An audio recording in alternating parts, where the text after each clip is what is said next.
Hello friend, मैं x आप सबका स्वागत करता हूं आपके अपने यूट्यूब चैनल नर्सिंग पाठशाला पे। फ्रेंड, जैसे कि आप सभी को पता है कि अपन एक अपना टॉपिक लेके चल रहे थे जो था cell.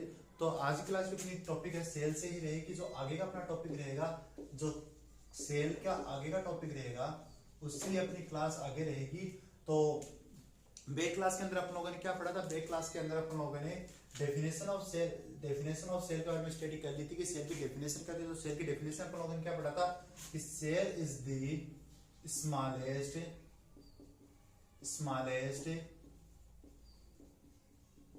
Functional and structural unit of body. कि जो सेल होती है वो बॉडी की सबसे स्मॉलेस्ट यूनिट होती है, फंक्शनल यूनिट होती है और स्ट्रक्चरल यूनिट होती है।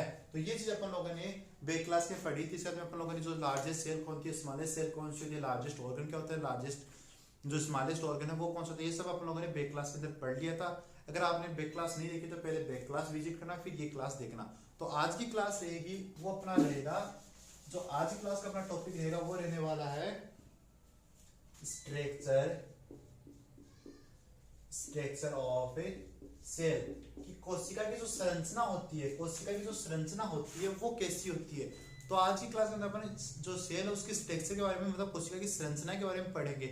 तो अपन जो सेल स्ट्रक्चर है उसको तीन टाइप से डिवाइड करके पढ़ेंगे। पहला रहेगा सेल मेम्ब्रेन, सेकंड रहेगा साइटोप्लाज्म और थर्ड रहेगा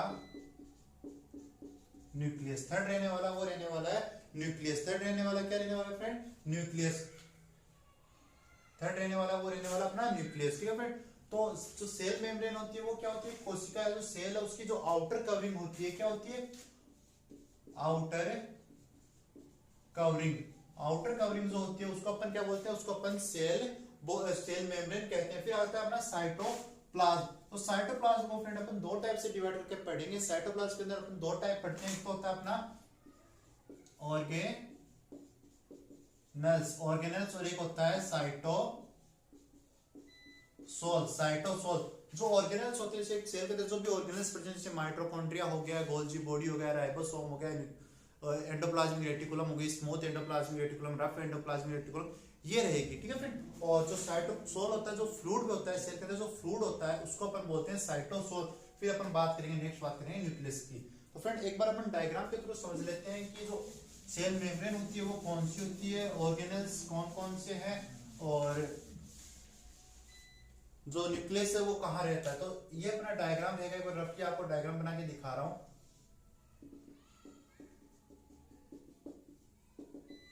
तो फ्रेंड्स जो ये आउटर कवरिंग है ये क्या रहेगी? ये रहेगी सेल मेम्ब्रेन। ये रहेगी सेल मेम्ब्रेन। और जो इसके अंदर जो फ्लूइड भरा हुआ है वो रहेगा साइटोसोल। ठीक है। और जो ऑर्गेनल्स प्रेजेंट है इसके अंदर, जो ऑर्गेनल्स प्रेजेंट जैसे अपना माइटोकॉन्ड्रिया हो गया, गोल्जी बॉडी हो गई, ईआर हो गया, राइबोसोम हो गया, तो ये क्या रहेंगे? ऑर्गेनल्स। ठीक है फ्रेंड। और ये क्या रहने वाला है? न्यूक्लियस। ये रहने वाला है न्यूक्लियस। और साइटोसोल और ऑर्गेनल्स को एक साथ में क्या कहते हैं? इन दोनों को एक साथ में कहते हैं साइटोप्लाज्म। ठीक है फ्रेंड। अब आप लोगों की स्क्रीन के ऊपर एक डायग्राम आ रहा है, डायग्राम को देखना और फिर मैं आपको बताता हूं कि सेल मेम्ब्रेन कौन सी है, ऑर्गेनल्स कौन से हैं और न्यूक्लियस कौन सा है। तो फ्रेंड आपकी स्क्रीन के ऊपर एक डायग्राम दिखाई दे रहा होगा आप लोगों को। जो आउटर कवरिंग दिखाई दे रही है तो होती है सेल मेम्ब्रेन। फिर इसके अंदर जो फ्लूइड आप लोगों को दिखाई दे रहा है ये रहेगा आपका साइटोसोल। और जो ये ऑर्गेनल्स हैं आपको, जैसे माइटोकॉन्ड्रिया हो गया, गोल्जी बॉडी हो गया, एंडोप्लाज्मिक रेटिकुलम हो गया, ये क्या है? ऑर्गेनल्स हैं। और जो आपको ये न्यूक्लियस दिखाई दे रहा है, मिडिल में जो दिखाई दे रहा है ये क्या रहेगा आपका? ये न्यूक्लियस रहेगा। और जो साइटोसोल और ऑर्गेनल्स है उनको एक साथ में क्या कहते हैं? साइटोप्लाज्म कहते हैं। ठीक है फ्रेंड। तो आई होप आप लोगों को सेल की स्ट्रक्चर के बारे में समझ में आ गया होगा कि जो सेल की स्ट्रक्चर उसके अंदर अपन क्या क्या इंक्लूड करते हैं। तो अपन क्या क्या इंक्लूड करते हैं स्ट्रक्चर ऑफ सेल के अंदर? अपन इंक्लूड करते हैं, एक तो इंक्लूड करते हैं सेल मेम्ब्रेन, नेक्स्ट इंक्लूड करते हैं साइटोप्लाज्म और थर्ड इंक्लूड करते हैं न्यूक्लियस। और साइटोप्लाज्म होता है उसके अंदर अपन क्या क्या इंक्लूड करते हैं? साइटोप्लाज्म के अंदर इंक्लूड करते हैं अपन एक तो सोल और एक इंक्लूड करते हैं ऑर्गेनेल्स। इन दोनों को साथ में क्या कहते हैं, साइटोप्लाज्म कहते हैं। साइटोसोल होता है जो फ्लूइड प्रेजेंट होता है एक सेल के अंदर, जो फ्लूइड प्रेजेंट होता है उसको तो अपन कहते हैं साइटोसोल। और जो जैसे माइटोकॉन्ड्रिया का गोल्जी बॉडी होगी, राइबोसोम हो गया, इन सभी को अपन साथ में क्या कहते हैं, ऑर्गेनेल्स। फिर अपना रहेगा न्यूक्लियस। तो अब अपन बात करते हैं सेल मेम्ब्रेन के बारे में। तो आज का अपना जो टॉपिक है वो है सेल मेम्ब्रेन। ठीक है फ्रेंड। तो सेल मेम्ब्रेन की जो डेफिनेशन रहेगी वो क्या रहेगी, सेल मेम्ब्रेन के लिए अपन कहेंगे कि आउटर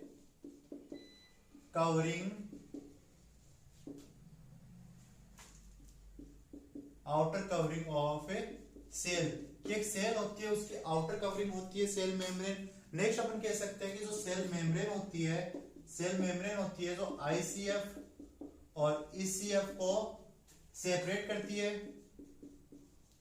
फ्रेंड यहाँ पर दो टर्म्स आ गई, तो आईसीएफ आ गया, ईसीएफ आ गया। तो आईसीएफ क्या होता है, आईसीएफ होता है इंट्रासेलुलर फ्लूइड और ईसीएफ होता है एक्स्ट्रा सेलुलर फ्लूइड। जैसे आपको मैं बता दूं कि आपकी ये होगी सेल, तो सेल के अंदर जो फ्लूइड प्रेजेंट होगा वो रहेगा आईसीएफ मतलब इंट्रासेलुलर फ्लूइड, और जो बाहर फ्लूइड प्रेजेंट है वो रहेगा ईसीएफ मतलब एक्स्ट्रा सेलुलर फ्लूइड। इंट्रा मतलब जो सेल के अंदर प्रेजेंट है, वो रहेगा इंट्रासेलुलर फ्लूइड। जो सेल के बाहर प्रेजेंट है वो रहेगा एक्स्ट्रा सेलुलर फ्लूइड। तो अपन कह सकते हैं कि अपनी ये जो सेल मेम्ब्रेन, आपको ये सेल मेम्ब्रेन दिखाई दे रही है, ये क्या है, ये आईसीएफ और ईसीएफ को अलग करती है। तो अपन ये कह सकते हैं कि सेल मेम्ब्रेन आईसीएफ और ईसीएफ को सेपरेट करती है। ठीक है फ्रेंड। और अपन नेक्स्ट जो डेफिनेशन इंक्लूड कर सकते हैं कि सेल मेम्ब्रेन होती है वो सेल को एक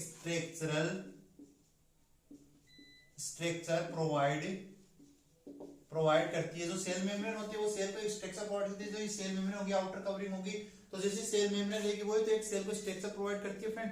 ठीक है। तो सेल मेम्ब्रेन क्या होती है, सेल को स्ट्रक्चर प्रोवाइड करती है। अब अपन बात करते हैं कि जो सेल होती है वो बनी किस से होती है। तो जो सेल होती है, सेल मेम्ब्रेन होती है, उसके अंदर फोस्फोलिपिड की बाइलेयर प्रेजेंट होती है। फोस्फोलिपिड की बाइलेयर प्रेजेंट होती है और प्रोटीन मॉलिक्यूल्स होते हैं इसके अंदर एम्बेडेड यानी धसे हुए होते हैं। प्रोटीन मॉलिक्यूल्स होते हैं वो इसके अंदर एम्बेडेड होते हैं, धसे हुए होते हैं। ठीक है फ्रेंड। तो अब बात कर लेते हैं जो फोस्फोलिपिड है उसकी बाइलेयर है वो प्रेजेंट कैसे होती है। जो फोस्फोलिपिड है उसकी बाइलेयर, बाई का मतलब होता है फ्रेंड टू लेयर, फोस्फोलिपिड की दो लेयर प्रेजेंट होती है, और जो फोस्फोलिपिड की बाइलेयर होती है उसके अंदर प्रोटीन मॉलिक्यूल्स है वो एम्बेडेड होते हैं। तो आपको ये देखो, ये आपकी सेल होगी, तो सेल मेम्ब्रेन के अपन जो ये स्ट्रक्चर है, इधर वाले स्ट्रक्चर को अपन कुछ इधर व्यू करके देख रहे हैं कि जो स्ट्रक्चर होती है उसके अंदर फोस्फोलिपिड की जो बाइलेयर होती है वो किस टाइप से अरेंज होती है। ठीक है फ्रेंड।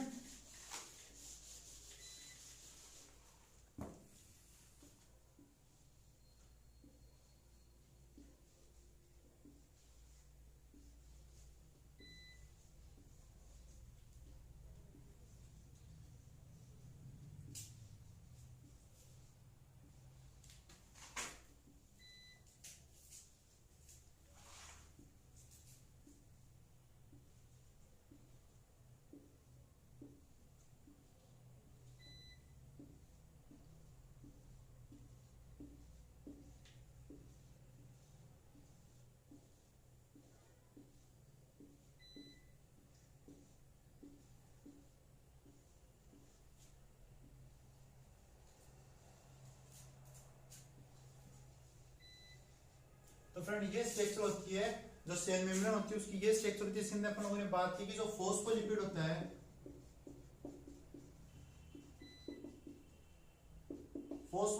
उसकी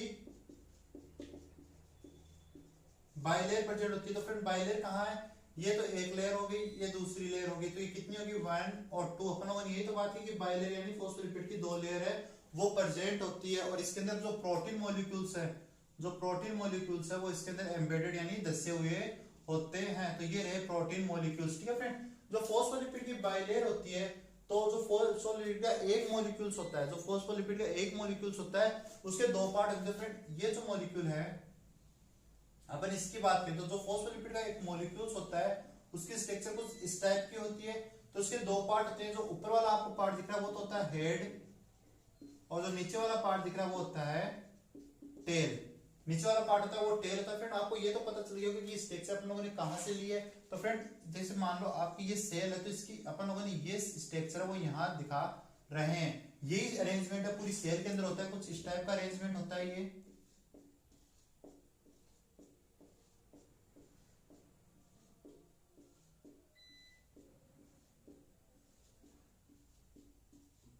इस टाइप का अरेंजमेंट पूरी सेल के अंदर होता है। और अपने एक मॉलिक्यूल की बात करें, जो फोस्फोलिपिड है उसका एक मॉलिक्यूल की बात करते हैं, उसके दो पार्ट होते हैं, एक होता है हेड और एक होता है टेल। जो हेड वाला पार्ट होता है फ्रेंड वो होता है हाइड्रो, जो हेड वाला पार्ट होता है फ्रेंड वो होता है हाइड्रोफिलिक। जो हाइड्रोफिलिक पार्ट होता है हेड वाला क्या होता है, हाइड्रोफिलिक। और जो टेल वाला पार्ट होता है वो होता है हाइड्रोफोबिक।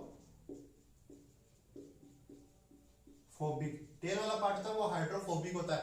हाइड्रो का मींस होता है फ्रेंड फ्लूइड या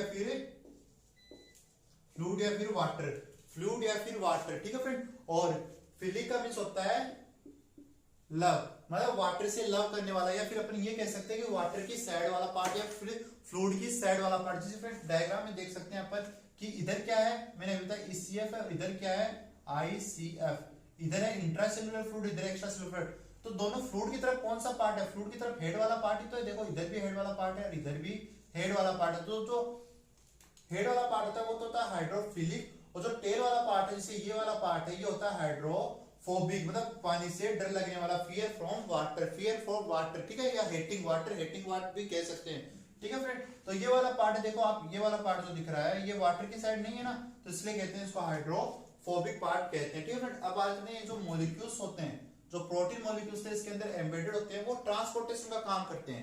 ट्रांसपोर्टेशन का मतलब है जो एक्स्ट्रासेल्युलर फ्लूइड के अंदर जो इलेक्ट्रोलाइट्स होते हैं उनको इंट्रासेल्युलर फ्लूइड में मूव कराते हैं, और जो इंट्रासेल्युलर में होते हैं उसको एक्स्ट्रासेल्युलर में मूव करवाते हैं। तो ये प्रोटीन मॉलिक्यूल्स का काम होता है, ये एक चैनल की तरह काम करते हैं। मतलब ICF के मॉलिक्यूल्स को ECF में ले जाते हैं, ECF के इलेक्ट्रोलाइट्स को ICF में ले जाते हैं। तो ये चैनल की तरह काम करते हैं। तो ये अपनी बात होगी सेल की स्ट्रक्चर की। तो आपको सेल स्ट्रक्चर अच्छे से समझ में आ गई होगी। अगर नहीं है तो फिर वीडियो को बैक करना, फिर दोबारा देखना। तो आज की क्लास के अंदर अपन लोगों ने मोस्टली पढ़ा है सेल की स्ट्रक्चर में, कि जो सेल की स्ट्रक्चर होती है वो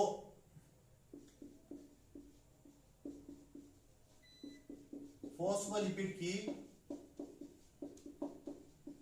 बाइलेयर से बनी होती है। और इन फोस्फोलिपिड के अंदर प्रोटीन मॉलिक्यूल्स होते हैं, प्रोटीन मॉलिक्यूल्स हैं वो एम्बेडेड का मींस होता है दस्य होते हैं, एम्बेडेड का मींस होता है दस्य होते हैं। तो कुछ इस टाइप की स्ट्रक्चर अभी अपन लोगों ने देखी है।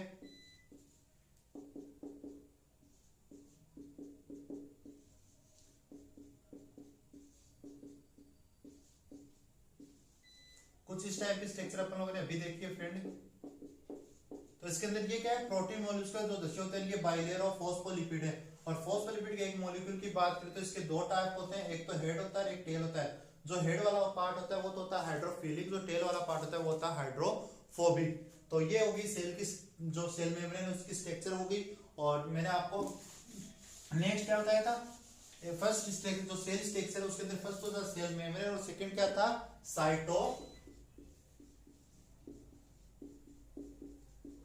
साइटोप्लाज्म। तो साइटोप्लाज्म हम लोगों ने दो टाइप से बात की थी, एक होता है ऑर्गेनेल्स और एक होता है साइटोसोल।